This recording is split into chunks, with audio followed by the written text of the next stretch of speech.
எல்லாருக்கும் வணக்கம். ஒரு சின்ன கதை சொல்லப் போறேன். இப்ப ஒரு ஊர்ல ஒரு அழகான கணவன், மனைவி இருந்திருக்காங்க. அவங்க ரொம்ப அன்பா இருந்திருக்காங்க.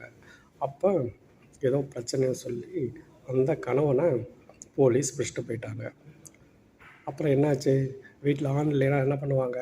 வ வரு சோத்துக்கு வருமானம் இல்லைல்ல. வருமானம் இருந்தா மட்டும் தான் ஏதாவது இன்கம் கிடைக்கும். அத வச்சு குடும்பம் நடத்துவாங்க. பொண்ணு வந்து வேலைக்கு போ மாட்டாங்க. அப்ப என்ன பண்ணுவாங்க?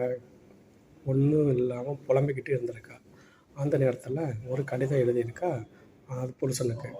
அவன் அப்போ போலீஸ் ஸ்டேஷன்ல இருக்கான். அந்த கடிதத்தில என்ன சொல்லியிருக்கான்னு கேட்டீங்கன்னா, எனக்கு வருமானம் ஒண்ணுமே இல்ல. குழந்தைங்க ஸ்கூலுக்கு போறாங்க. நான் என்ன பண்ணேன்? அதனால நம்ம வீட்டுக்கு பின்னாடி இருக்கிற பெரிய பட்டி இடத்துல நான் ஏதாவது காய்கறி போட்டு நம்ம சாப்பிட்டுக்கிறலாம், சமைச்சு சாப்பிட்டுக்கிறலாம், வித்துக்கிறலாம் அப்படின்னு நினச்சு நான் நினைக்கிறேன். நீ என்ன நான் என்ன பண்ணணும்? எனக்கு வந்து இடம் இருக்குது, ஒண்ணும் பிரச்சனை இல்ல. அத எப்படி வந்து தோண்டி அது பூரா கரடு முரடா இருக்கு. அத எப்படி செம்மப்படுத்தி நான் காடா கன்வெர்ட் பண்ணணும் எனக்கு தெரியல. அப்படி சொல்லியிருக்கா. அந்த லெட்டர்ல எழுதியிருக்கு. இந்த லெட்டர்ல ஏன்னா இந்த லெட்டர் வந்து பார்த்தீங்கன்னா, போலீஸ் ஸ்டேஷன் வழியா போனதால போலீஸ்காரங்க அத படிச்சுட்டு தான் வந்து அவனுக்கு குடுத்துருக்காங்க. இத வந்து அந்த திருடன் நல்லா புரிஞ்சுக்கிட்டான். அப்ப அவன் என்ன பண்ணியிருக்கான், பதில் லெட்டர் போட்டிருக்கான்.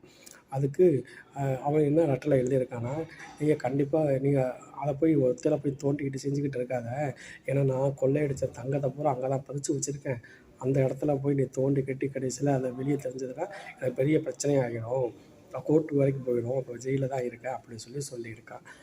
அந்த இதில அந்த மெசேஜவும் அவங்க போலீஸ்காரங்க படிச்சாங்க. படிச்சு முடிச்சுட்டு என்ன பண்ணிட்டாங்க, ஒரு பெரிய பொக்லைன கொண்டு போய் அந்த காடு முழுக்க அவங்க என்ன பண்ணிட்டாங்க, இருக்கிறத பூரா நோண்டி பார்த்துருக்காங்க. கடைசியில என்னாச்சு? ஒண்ணுமே இல்ல. அப்புறம் திரும்ப ஒரு லெட்டர் போட்டிருக்கா. என்னன்னு தெரியலங்க. ஒரு பெரிய பொக்லைன் இயந்திரம் வந்து ஒரு 2 ஊர்ல உள்ள ஆளுங்க வந்து தோண்டி பார்த்தாங்க அந்த இடத்துல. அதுல ஒண்ணுமே இல்ல. தூண்டிட்டு போனாங்க அப்படின்னு சொல்லியிருக்கா. இத கேட்ட கணவன் திரும்ப லெட்டர் போட்டிருக்கான். அப்படியா? நம்ம அனுப்புற லெட்டர் எல்லாம் போலீஸ் படிச்சுட்டு தான் பண்றாங்க. இத தோண்டுனது வந்து வேற யாரும் இல்ல. போலீஸ் தான் தோண்டியிருக்காங்க. அவங்க கடைசியில ஒண்ணுமே கண்டுபிடிக்க முடியல. கடைசியில நீ இப்போ வந்து தோட்டம் எல்லாம் செம்மையா ஆயிடுச்சு அந்த காடு. அதுல போய் நீ காய்கறி விவசாயம் பண்ணி நீ வந்து பிழைச்சுக்கோ. நான் திரும்பி வரேன் வந்துட்டயும் அப்படின்னு சொல்லியிருக்கான்.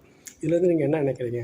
ஒரு புத்திசாலி அவன் எங்க இருந்தாலும் வந்து தன் குடும்பத்த எப்படி வேணாலும் காப்பாற்றுவான். ஓகேங்களா?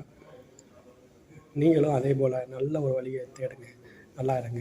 கண்டிப்பாக சப்ஸ்கிரைப் பண்ணுங்கள். பாய்.